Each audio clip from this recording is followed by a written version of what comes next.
कालच या बाबतीमध्ये बोललो की अनेक मोठे रुग्णालय जे आहेत, अनेक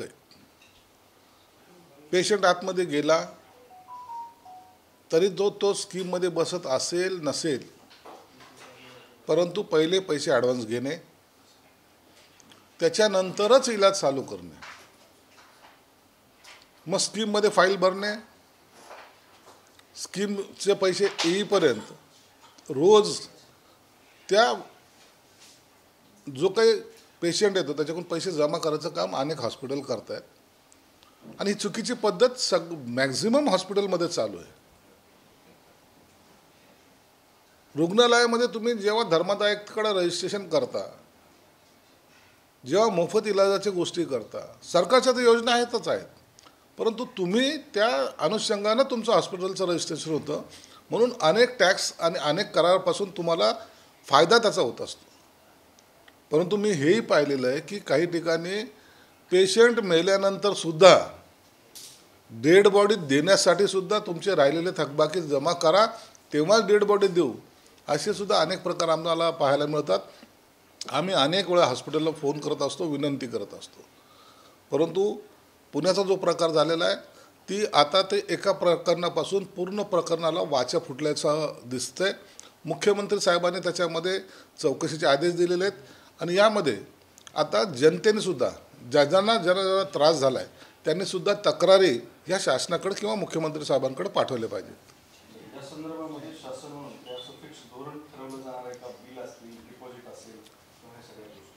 धोरण फिक्स आहे, धोरणामध्ये हा सगळा निर्णय झालेला आहे. 10% बेड हे अत्यंत अल्प गटासाठी असावे, रिझर्व असावे, हे धोरणामध्येच आहे. तुम्हाला 5 लाखापर्यंत इलाज हा मोफत केला पाहिजे, धोरणामध्येच आहे, पण त्याची अंमलबजावणी करत नाहीत. म्हणून असे काही जे काही हॉस्पिटल आता चौकशीमध्ये येतील त्या हॉस्पिटलचा परवानाच रद्द केला पाहिजे, त्यांचं रजिस्ट्रेशन रद्द केलं पाहिजे.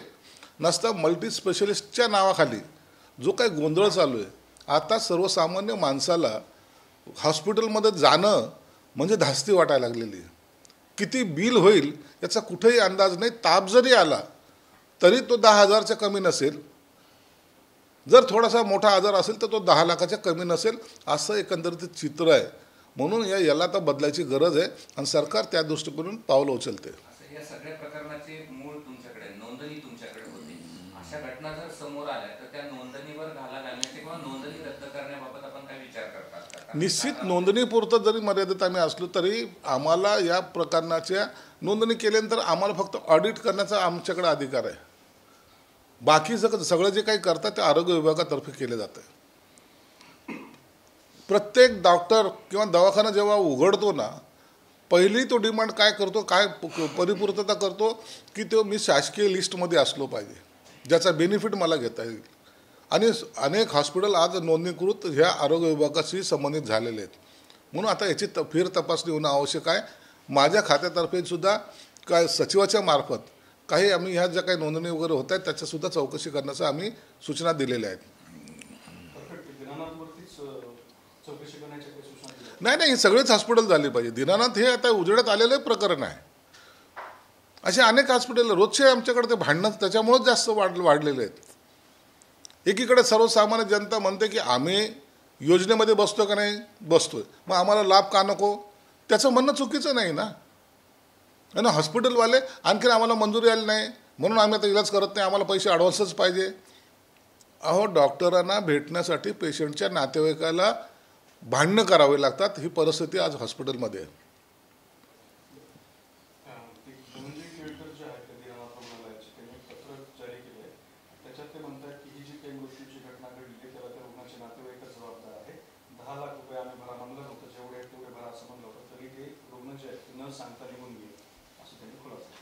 त्यांनी काय खुलासा केला याबद्दल चौकशीमध्ये ते सर्व निघेल, परंतु असे चुकीचे प्रकार हे सर्व हॉस्पिटलमध्ये घडत आहेत, हे काही अंशी मान्य करावंच लागेल. मी जे चांगले हॉस्पिटल त्याबद्दल बोलत नाही, परंतु मॅक्झिमम हॉस्पिटलमध्ये हे प्रकार चालतात, हे सर्व डॉक्टरांना स्वतः माहिती आहे. कृषी मंत्री कोकाटे काल शेतकऱ्यांबद्दल जे वक्तव्य केलं त्या शेतकऱ्यांमध्ये नाराजी आहे.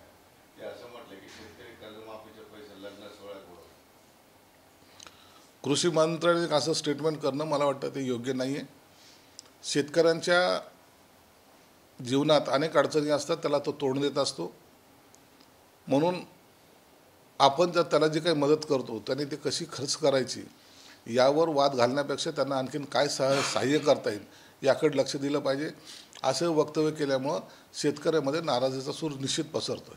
उदय सामंत राज ठाकरेंच्या भेटीला गेले, त्यामुळे चर्चा सुरू आहे महापालिका निवडणुका सगळ्या गोष्टी समोर. उदय सामंतचा आणि राजसाहेबांचा तसा जवळचा संबंध आहे. राजसाहेबांचा अनेक पक्षांच्या नेत्यांशी जवळचा संपर्क आहे. मी सुद्धा त्यांना भेटायला गेलो होतो.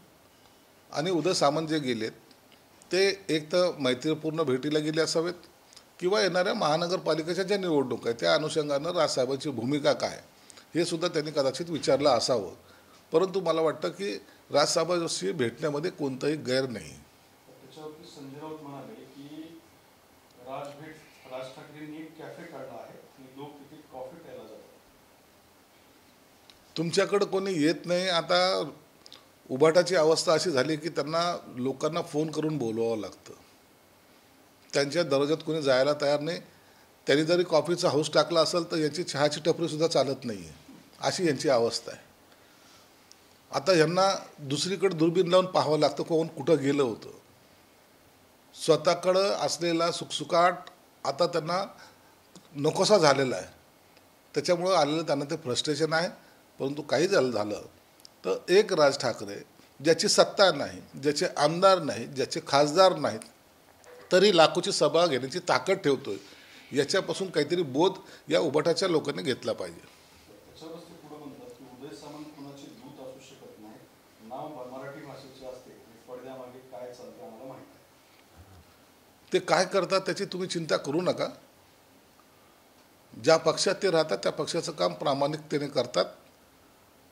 पक्षात राहून दुसऱ्याची दलाली करण्याचं काम निश्चित ते करत नाहीत. म्हणून तुम्ही जे दलाली करतायत त्यावर लोकांनी भाष्य केलं तर ते तुम्हाला परवडणारं नाही आहे. म्हणून तुम्ही कोणत्या पक्षाच्या आहात, राहुल गांधीच्या, शरद पवारच्या किंवा उद्धव ठाकरेच्या, हे एकदा निश्चित करा. कामराने खून केला की देशद्रोह केलाय, ईडी आणि सीबीआयने समन्स दिले आहेत का? माझ्या आणि कामराचं बोलणं झालं, मी त्यांना सांगितलं आपण कायदा पाहूया. कामरा आणि संजय राऊतमध्ये तसा जास्त फरक नाही आहे. म्हणून कामराची आणि संजय राऊतची चांगली दोस्ती होऊ शकते आणि उद्या हे दोघंही मिळून उद्धव ठाकरे साहेबांवर चांगली कवितासुद्धा करू शकतात, टिप्पणी करू शकतात, टोमणे मारू शकतात आणि दोघं हातात हात घेऊन कैसी उद्धव की बजाया यावर सुद्धा गाणं काढू शकतात. बिल जे आलं त्या संदर्भात संजय राऊत म्हणतात की भाजपचे मोठे नेते शेवटपर्यंत आमच्या संपर्कात होते, त्या बिलाला पाठिंबा देण्याची विनंती करतात. भाजपचे नेते फक्त उबाटाच्याच नाही तर सर्व पक्षांच्या नेत्यांना हा समजावण्याचा प्रयत्न करत होते की पुढचा येणारा धोका ओळखा. आणि म्हणून त्यांनी सर्वच पक्षांच्या नेत्यांना वारंवार त्यांच्याशी भेटी घेऊन किंवा फोनवर संपर्क साधून पाठिंबा देण्याची विनंती केली होती. त्यापैकी एक उबाटाचे लोक होते. म्हणून यांच्यासाठी काहीतरी पायगाड्या घातल्या होत्या असा कोणताही प्रकार झाला नाही. आणि राजकारण करत असताना किंवा सत्ता चालवत असताना सर्वाला बरोबर घेऊन जाण्याची जी काही भूमिका होती त्या भूमिकेचे अनुसरून हे कदाचित त्यांच्या संपर्कात ते असावेत. सरकारी उदय सामंत असं म्हणतात की उभाटा गटाचे 5 आमदार आमच्या संपर्कात आहेत. उभाटा गटाचे 5 नाही आहेत, जास्त आहेत. हे लवकरच येतील, तुम्हाला ते पाहायला मिळेल. खासदार आहेत, हे टिकणार नाही. तो यांना दिसतंय भविष्य सगळं अंधारमय दिसतंय. सगळं काय तिथे आता राहिलेलं आहे. संजय राऊत सारखा एक भोंगा याशिवाय उभाटाकडे काही नाही आहे. आणि जोपर्यंत तो आहे ना तोपर्यंत तो पक्ष डुबल्याशिवाय राहणार नाही, हे बाकीत नाही, हे सत्य आहे. म्हणून तिथलचे असलेल्या मी कालही सांगितलं की 5 नेते ज्यांना आता कोणी किंमत देत नाही तो भाग वेगळा आहे. आणि 5 शिवसैनिकाला विचारा तुम्हाला तुमच्या पक्षाबद्दलचं मत काय, ते व्यक्त करतील.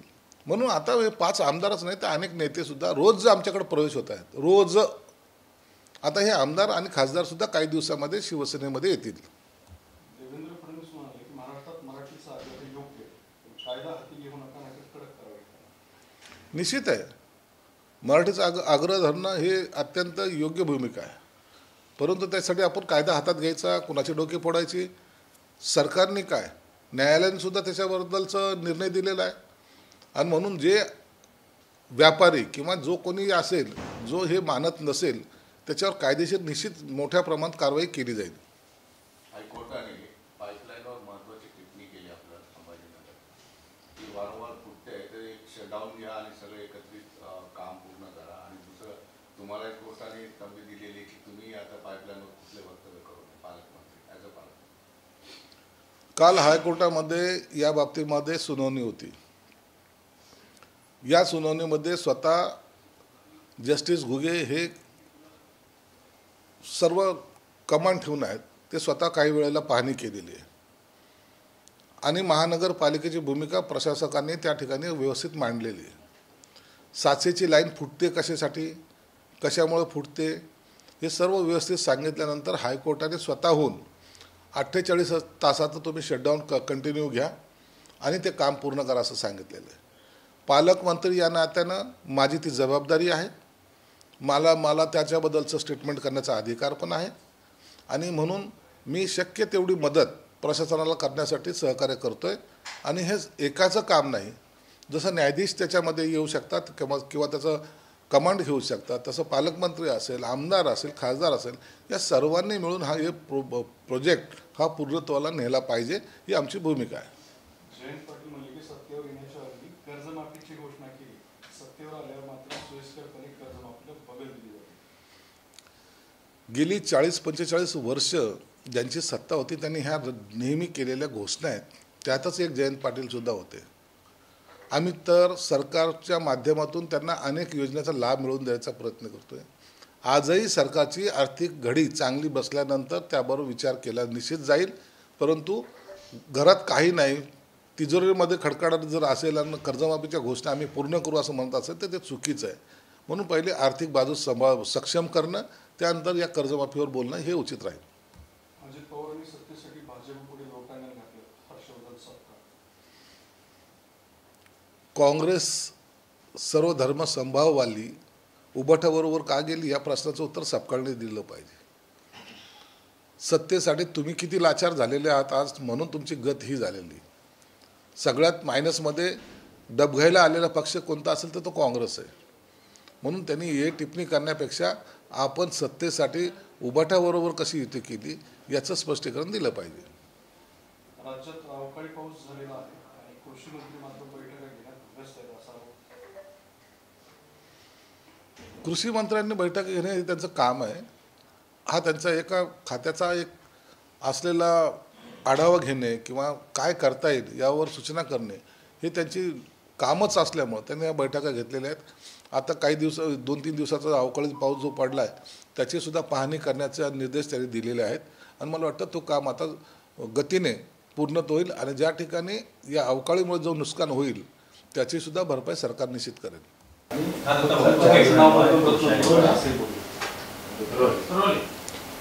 सर, औरंगजेबाच्या कबरीनंतर खुलताबादचं नामकरण करण्याची मागणी समितीने संजय केनेकरांनी केली आहे.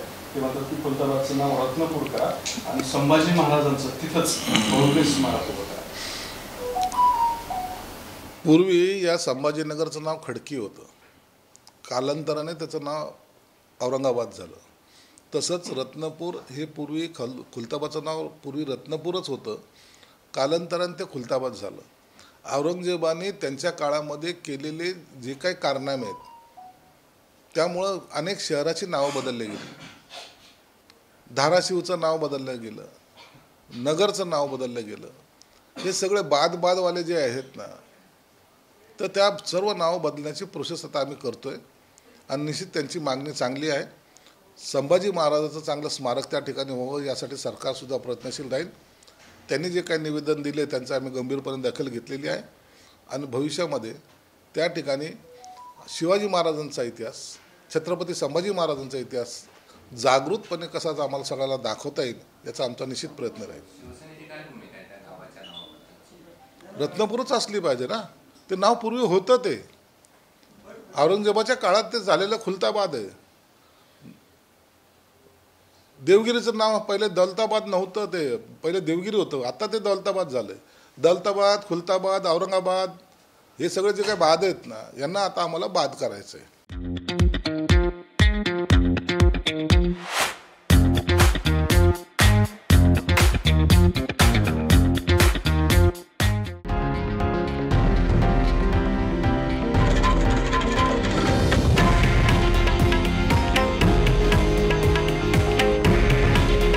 हे आहे देशातील नंबर 1 न्यूज नेटवर्क आणि आपण पाहत आहात TV9 मराठी. काळजी तुमची, हित महाराष्ट्राचं.